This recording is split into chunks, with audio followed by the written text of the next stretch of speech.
welcome back for another interview with a presidential nominee for the 2008 Assembly election. This is The Lead, and I am Kate Swigert. So today we are sitting down, like I said, with Senator Wyatt Hammond from the Republican campaign for the presidential election, and thank you for being here. Kate, it's a pleasure to be here.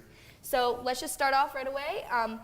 The first question that I have for you is that the Democratic campaign for Aven Bittinger released a statement in their press release that said that the great debate was a victory for the Democratic Party. What do you have to what do you think about that? Well, let's be clear. This wasn't just a victory for either party. This was a victory for Americans. We were able to compose ourselves on the spotlight and give the American public the best answers we could, showing them that which one of us is the best candidate possible. So it's more than just a Democratic victory or a Republican victory.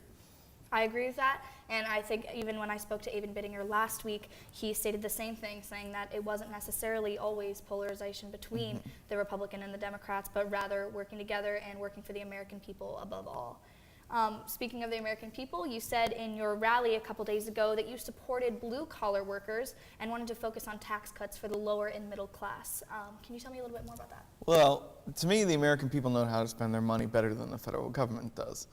When the American working man needs a new car, they don't go out and buy the newest sports car. They buy what is reasonable and what they can afford. Now, we have a government that takes in very little money in taxes and then spends way more than they can get from those taxes. And any American person can tell you'll be in debt and filing for bankruptcy within a year if you spend your money like that. Right. Our tax cuts are to give the money to the American people so they can have the opportunity to purchase the health care plan that they want, so that they can save up for the education they want to give their children.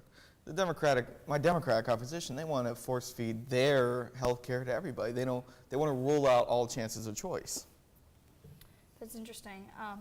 Going along with the Republican plan and the agenda, we know that the past president, President Trump, was under harsh criticism for his raking statement about the California wildfires, and days later his daughter, was brought into the spotlight for using her personal email to conduct White House business. You also are a Republican presidential nominee, but I remember you stating in a New York Times article that you didn't agree with his statement about the California wildfires. Do you agree with what his daughter has done? Do you think that it's kind of a misunderstanding, or how will you consider this going forward? I'll break it down first. Yes, I do disagree with President Trump about raking leaves is how we prevent wildfires. The president he's a New Yorker. He's got a big loud mouth. He speaks like a New Yorker. Frankly, he doesn't have to deal with California issues like we have, or like I have my entire political career. In regards to his daughter, I think that no matter which party is in charge, the Attorney General should be doing more investigations into all government agencies using personal emails instead of government reliable servers. And depending on what is in those emails could be trumped up into treason, depending on what it is. I think Americans are tired of emails. Right. I mean, after the whole Clinton scandal, and now we have a Republican at it, it just makes the country look bad internationally when we can't even handle our own emails. I know, and CNN will report more about that later this afternoon. But one final question for you. In the rallies, Vice President nominee Sellers said that you were turning your back on those that don't look like you. I know a huge problem in the United States right now is accusing the Republican Party of not embracing diversity and having an administration that looks entirely Caucasian and male and out in a certain demographic of age. What do you have to say about that, or what do you think you can do to combat this if you become president of the United States? Well, the first thing you can do to combat any sort of diversity is have a diverse cabinet.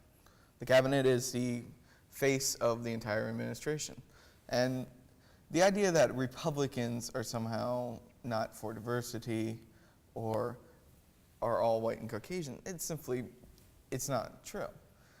Republicans support diversity, but because we haven't really had chances to fully implement all of our ideas and tax cuts, we have been able to lower poverty levels and gain willful employment numbers. I think the vice president was wrong in saying that. This campaign, above anything, is not an issue of race. It's an issue of issues and ideas. So. Well, I want to thank you for being here. And right Pleasure. before I sign off, I just wanted to know if you have any other lasting messages for the audience or for just your campaign with the convention coming up and elections just a week away. Well, I want to tell the American people this. When it comes down to election day, who do you want to vote for? Do you want to vote for the candidate that's going to deepen our debt, or the candidate that wants to fix our debt the same way that you would fix your own income? Thank you so much. It was a pleasure having you over here. Thank you. Presidential nominee Wyatt Hammond for the Republican Party. I am Kate Swigert, and we'll see you next week for another episode of The Lead.